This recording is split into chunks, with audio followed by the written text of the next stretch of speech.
Hey y'all, Chris Turner here again this week with another episode of PTSD Warrior Stories. I told y'all when we first started this thing back in June for PTSD Awareness Month, we was going to try to shift gears a little bit. So today we're going to do just that. We're going to shift gears. With me I have Mr. Rob Michaels from Serve and Protect out of Nashville, Tennessee right here. I want him to go ahead and talk a little bit about your organization and what you guys do to help out fellow police officers and first responders who are suffering from PTSD. So I'll let you have it. Chris, we started this in 2011. I had been with law enforcement in Virginia. I had been part of the FOP. It's clear that things had changed from when I was in law enforcement. Jesus was in diapers when I started. And, and so, these days it's a lot more strenuous.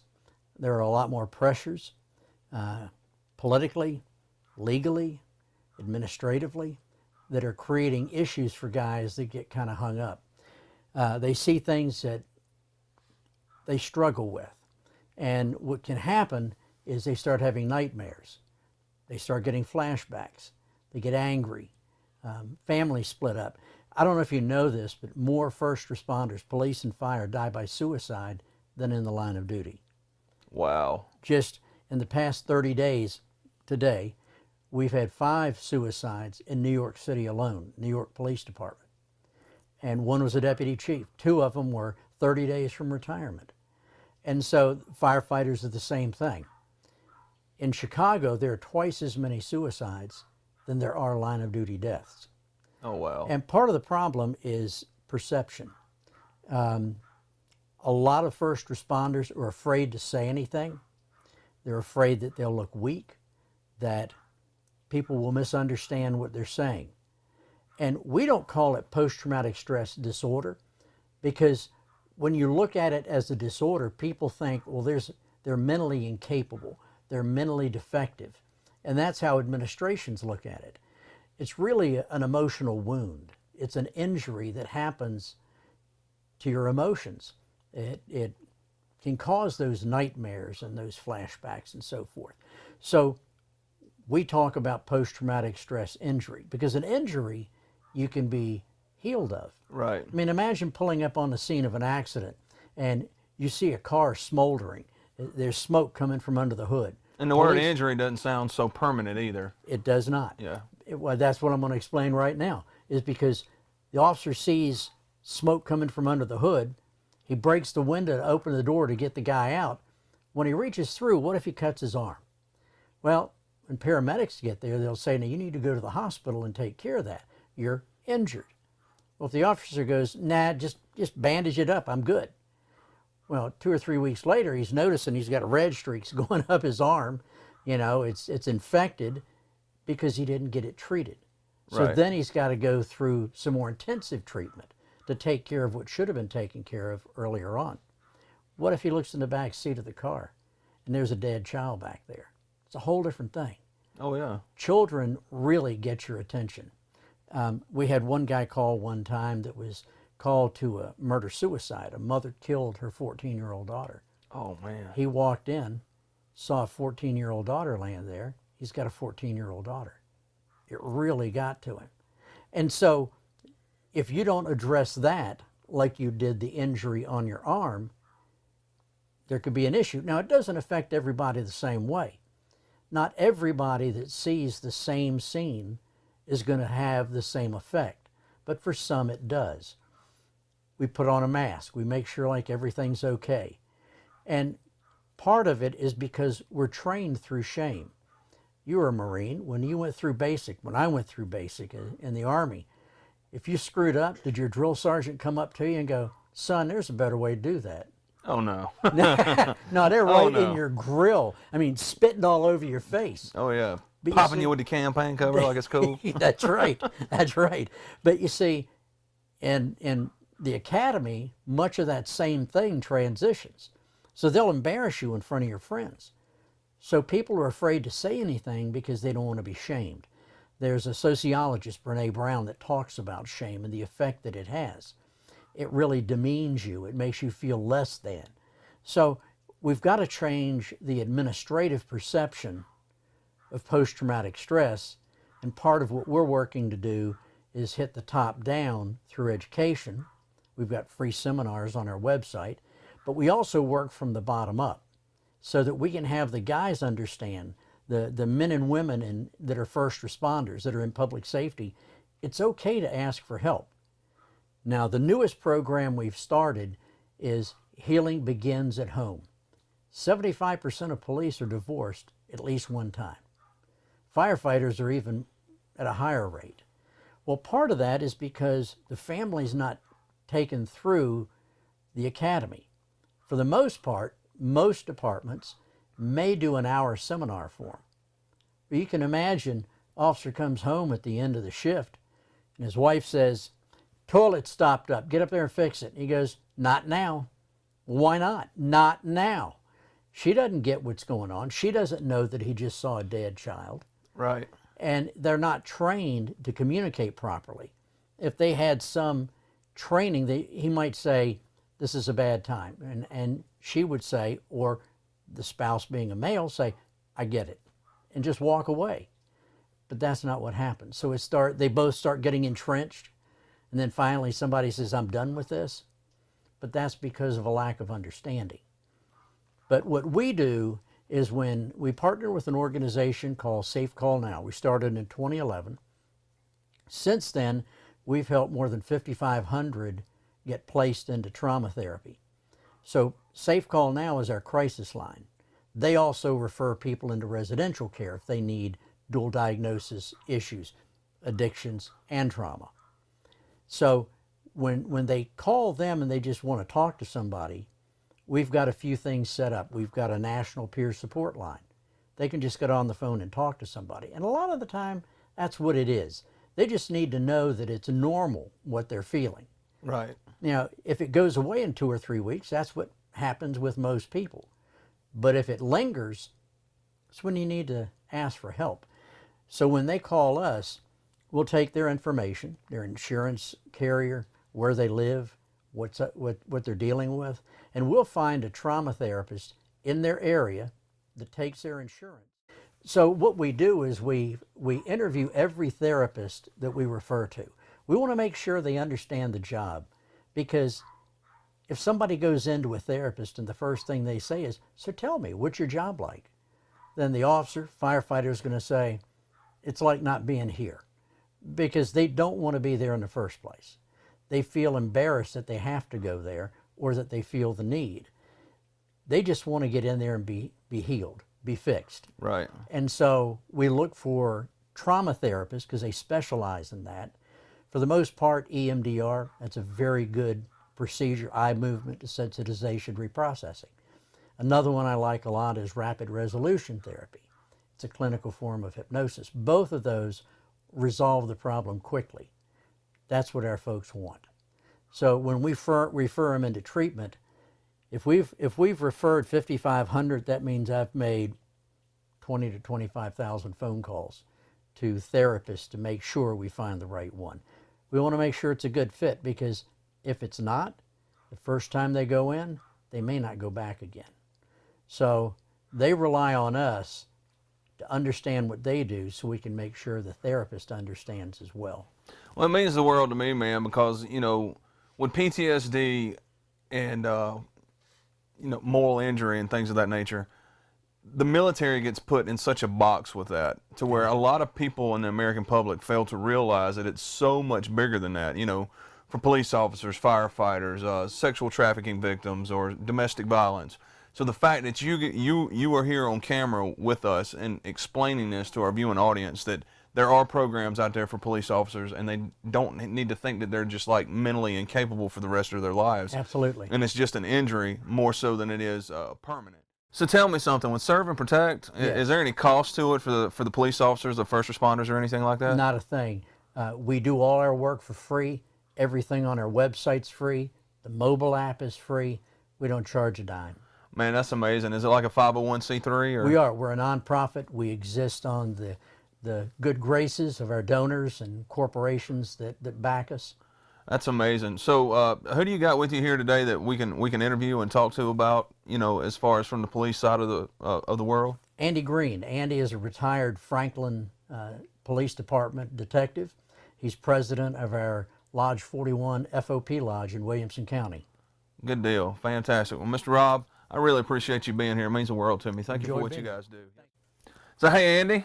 You doing, Chris? Ladies and gentlemen, Andy Green, as Rob had mentioned earlier, a former police officer, retired from the Franklin Police Department as a detective here outside of just south of Nashville, Tennessee. So I appreciate you being here. Absolutely. Why don't you tell us a little bit about your background and where you come from and things that you may have seen, and let's just jump into this thing and just see what you got. Sure. So I spent 26 years with the Franklin Police Department.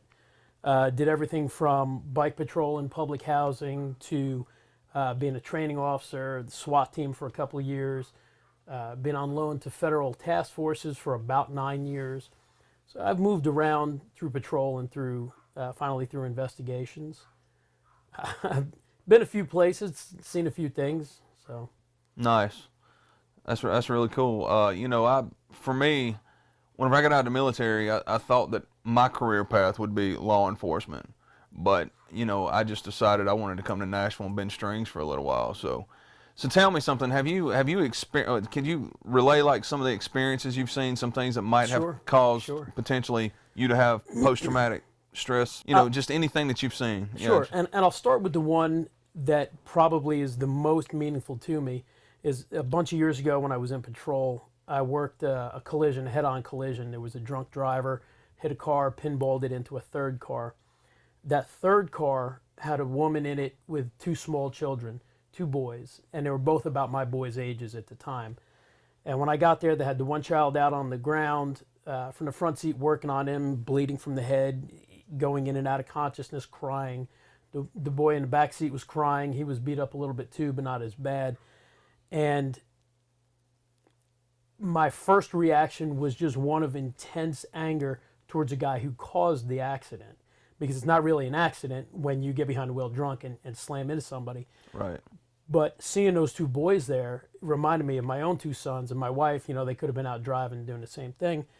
And that was probably a week, 10 days of bad dreams, of not sleeping real well, not being able to tell my wife, of course. And, many times throughout the years, I would go through things, and some stories I would relate, some stories I would minimize. She never got, the full deal. And I think that's a lot of cops do that, men and women. You can't go home and share the horrors that you see on the street with your family, because most people just can't handle that stuff. Right. And it's funny, we as military, police officers or firefighters, whatever, like you just said, we try to put up this huge facade like everything is going so great in our lives. And that's where, the internal guilt and the internal demons start to build up inside of us. And we've all got them, it's just how we decide to cope with them. Absolutely. And, I can't sit there and talk from a police perspective, from my military standpoint. I've got my own demons that I've dealt with. But, it's, as Rob mentioned earlier, PTSD is not necessarily a mental issue. It's more or less an injury. And out of all these interviews that I've been doing, everyone I've seemed to talk to is like, all we really want to do is just have somebody to talk to that can relate to what's going on. Absolutely. Rather than trying to go home and talk to your wife, or, talk to your kids, or talk to an uncle who has no clue of what in the world is going on in your life. So, it's something, that I think is, like I said earlier, is so much bigger than just being in the military or being in a police officer or a firefighter. I've even gone as far to say, think about the spouses that have to go through it, because they have to deal with their Sure. with their husbands that are actually serving. So, And honestly, from a cop perspective, cops are a very tight-knit group, and I think generationally that's changing just a little bit, but still we tend to stay amongst our own. And you can't talk to somebody who's not gone through the things that you've done, or similar or worse than you've done, and expect to have them understand. And being judged or mocked by somebody, it's not necessarily that it would hurt my feelings, but it would make me angry. And some people respond with a more hurt feeling type of situation. Mine was always an anger response. And that's how I would deal with hurt, is I would just get angry because you can't admit that, oh, that made me sad, or, you hurt my feelings. And it's like, oh, that's okay, little fella, you'll get better. You don't say that to other cops. So what we understand is anger, and oh, sure, angry. And so that becomes your default setting. And so, like I said, what I was feeling was the fear of my own kids being in that situation, the hurt that I felt for that woman and her kids, but it transitioned into anger. And it was directed at that guy who caused it. Did he cause it, and did he have to own that? Sure. But he didn't deserve necessarily maybe to have me be angry at him, because really I had nothing. I had no loss or anything. I had no skin in the game, as it may say. But rather than being hurt, it's easier to be angry. And he would have been the target of my frustration. I think a lot of times when you see quote unquote brutality cases, it's an officer's response to what has just happened before. And of course, the cameras never catch that. They never see the guy who just molested a child or beat his wife into. So you're talking about like there's still a trigger there to where when he goes into on another call, oh, yeah, he's still thinking about what had happened just previously, and he takes it out. Yeah, sure. Or as an example of that, of what you're saying, I was at a call one time. This guy, we got a call. It was a third-party call. This guy was on a 3-day drunk. Is the information that we got, that he was potentially suicidal, could even be suicide by cop, which, in case if anybody's not familiar with that is you take an action with law enforcement there that's so egregious that we have to react with deadly force, waving an unloaded gun at a police officer. That's going to draw fire, just because you don't know what's loaded, what's not loaded, and it's just an officer safety thing. And unfortunately, there are a lot of those cases where somebody doesn't have the wherewithal to kill themselves. They're going to come out and put us in the line. And now you've got all the repercussions that come from that. You're going to have the recriminations of the officer who had to fire on him. It's a tremendous amount of stuff. But so this guy was supposed to have firearms. He was supposed to be suicidal, supposed to have been 3 days drinking. So we get out there and we set up on the apartment. We eventually determine where it is, and I had the eyes, what they call it. So I was the one calling everything going on. I could see the door. So I see the door open up. The lieutenant's out there. There was an assistant chief, myself, one of the other guys on patrol, and maybe one or two other guys. Back in those days, we didn't have a whole lot of manpower on the streets. There was like 4 or 5 of us working an afternoon shift. And so I'm calling it. I said, okay, the door's opening up. It looks like he might be coming out. And what I could see was a chrome barrel. And it looked like potentially a rifle. And that's what I broadcast. I said, looks like he's coming out with a long gun, stand by. And as he was coming out, I'm drawn down on the door and I'm drawing up slack on the trigger. My partner on the backside was doing the same thing. He came out and we could tell it was a crutch, and I immediately transmitted, hey, he's got crutches, no visible weapon. And the guy was a partial amputee, and he came out on crutches. And it was a very stressful situation. Oh, I can imagine. We were sitting on that house or that apartment probably for 30, 40 minutes until we had that resolution where he came out, and then the lieutenant talked him down. Well, as shorthanded as we were, calls were stacking up, and so they just started clipping people off, and they sent me to go work this wreck involving a postal vehicle. Mail truck, woman backing out of a driveway, coming out of a driveway, they collide, and I get out there, and of course the first thing out of her mouth was, well, it took you long enough. and Franklin is a city where they've got some means, and everybody thinks that they're the most important thing of the day. Oh, yeah. And, I was on the hood of my car and I kind of slammed my clipboard down on the hood of my car, took a breath, and I said, well, you know what? I'm sorry that you had to wait. And I detailed what I just had. And the look on both her and the postal guy's faces were like, this was directly following the guy with the crutch? Oh, yeah. As soon as I left that apartment complex, I went to pick up this call. And when I said that, her demeanor changed immediately, which I was glad of. And I kind of regretted popping off at her. Should have just taken it, but it was also an education for them. I said, well, that's horrible. Why? I said, because we got like 5 people working. I said, 3 of us or 4 of us were at that scene.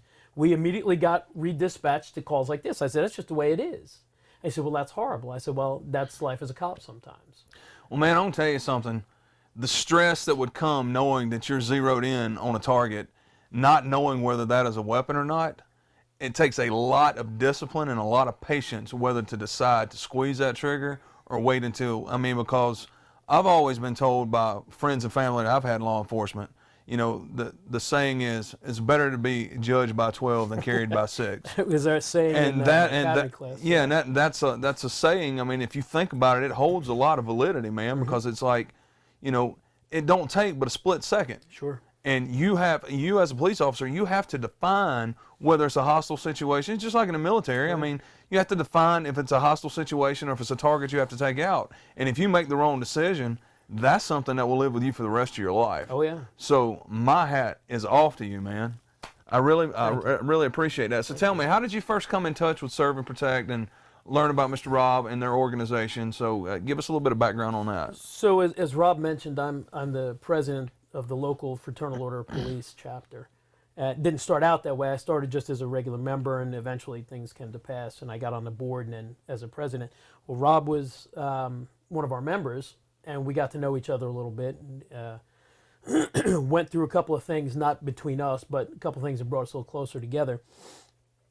And eventually he started talking about this. He said, I just feel like I've been, led by God to start this ministry, to start this nonprofit organization. He was telling me, I said, well, dude, I said, you're right on point.